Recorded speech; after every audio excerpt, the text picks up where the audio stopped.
സംസ്ഥാനത്ത് 177 ദുരിതാശ്വാസ ക്യാമ്പുകൾ തുറന്ന് പ്രവർത്തിക്കുന്നുണ്ട് എന്ന് റവന്യൂ വകുപ്പ് അറിയിച്ചിട്ടുണ്ട്. ഒപ്പം മഴയിൽ ഇതുവരെ ഉണ്ടായ അപകടങ്ങളിൽ 30 മരണങ്ങളാണ് റിപ്പോർട്ട് ചെയ്തിട്ടുള്ളത്.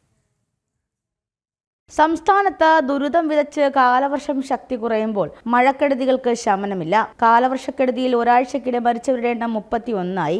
4 പേരാണ് ഇടിമിന്നലേറ്റ് മാത്രം മരിച്ചത്. 177 ദുരിതാശ്വാസ ക്യാമ്പുകളിലായി 6945 പേരെ മാറ്റിപ്പാർപ്പിച്ചു. 87 വീടുകൾ പൂർണ്ണമായും 3237 വീടുകൾക്ക് ഭാഗികമായും നാശനഷ്ടങ്ങൾ സംഭവിച്ചു. മലയോര മേഖലകളിലെ ഭൂരിഭാഗം വിനോദസഞ്ചാര കേന്ദ്രങ്ങളും അടച്ചിട്ടിരിക്കുകയാണ്. ശക്തമായ കാറ്റിൽ വ്യാപകമായി മരങ്ങൾ ഒടിഞ്ഞു വീണ് റോഡ്, റെയിൽ ഗതാഗതങ്ങൾ തടസ്സപ്പെട്ടു.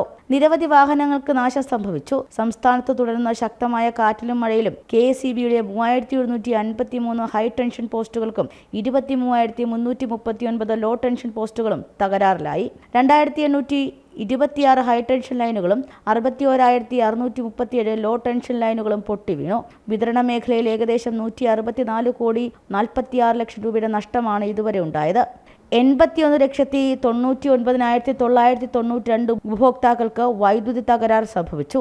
ഇതിനോടകം 76,35,286 ഉപഭോക്താക്കൾക്ക് വൈദ്യുതി ബന്ധം പുനഃസ്ഥാപിക്കാനും KSEBക്ക് കഴിഞ്ഞു.